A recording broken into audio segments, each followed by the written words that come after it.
Tchoukball pour terminer, Genève a bien débuté le championnat suisse avec une belle victoire face au Val-de-Ruz, 69-55. On va parler des équipes genevoises, de ce sport et du championnat de la saison avec vous, Daniel Buschbeck. Bonsoir. Bonsoir. Alors vous êtes le président de l'association genevoise, joueur de l'équipe de Genève. Alors Genève qui a bien débuté ce championnat, on l'a dit. Est-ce que l'effectif a beaucoup changé à la pause? Il y a eu beaucoup de changements. Je pense que c'est dans l'histoire de l'équipe de Genève, c'est là où il y a eu le plus de changements. En effet, Genève, le tchoukball est un sport en pleine évolution. Il y a des nouveaux clubs qui se créent.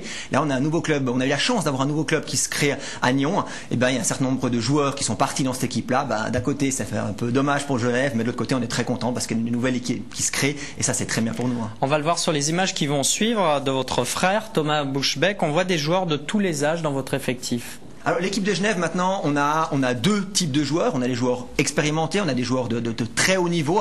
Et en plus de ça, on a maintenant un mouvement junior qui est de plus en plus fort à Genève. On a plus de 250 personnes qui jouent au tchoukball, beaucoup de juniors qui jouent au tchoukball à Genève. Et là, on a pris un certain nombre de jeunes du mouvement junior pour venir dans la première équipe. Et de temps en temps, on les fait jouer, surtout quand le match, on le mène bien. Donc ce qui a été le cas avec ce match-là.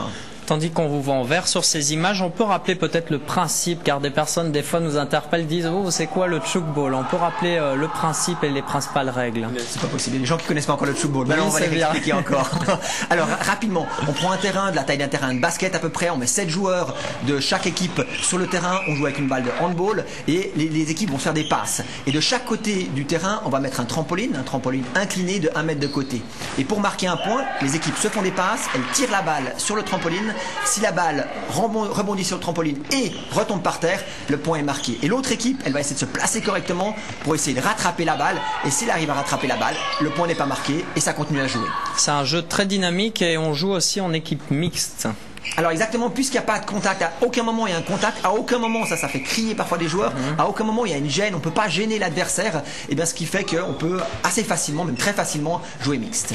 On a évoqué donc Genève qui a bien débuté, tout comme Meyrin aussi qui évolue dans le championnat suisse. Alors Meyrin, c'est un petit peu l'équipe surprise. L'année passée, elle est passée de la petite équipe qui était vraiment très jeune à une équipe qui était très performante. Elle a réussi à battre l'équipe de Genève pendant le championnat, elle a réussi à venir en finale et elle a juste échoué en finale et elle a perdu son match là contre Lausanne 1, mais l'équipe de Meyrin vraiment une très forte équipe. Et plus d'équipe de Carouge par contre, que s'est-il passé? Alors tout simple, c'est que l'année passée dans l'effectif de Carouge, la grande partie des joueurs faisaient partie du club de Genève. Cette année on a décidé de faire les choses de manière un petit peu plus claire. On a dit ok, maintenant on reprend cette équipe au sein du club de Genève et ça se passe très bien comme ça. Vous avez également du changement dans le championnat suisse qui a été simplifié cette saison. Alors sans trop entrer dans les détails, quels sont ces changements et pourquoi les avoir faits? Alors pas seulement changement, c'est révolution, je dirais. Révolution. Okay, non, c'est vraiment un petit peu historique ce qui s'est passé.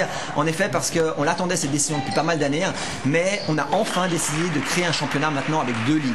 Alors 2 ligues, qu'est-ce que ça veut dire simplement? Ça veut dire que les équipes les plus fortes, elles pourront enfin jouer plus entre elles, elles vont plus souvent jouer entre elles, ce qui fait que le niveau général du championnat suisse va beaucoup augmenter et ça tout le monde s'en réjouit.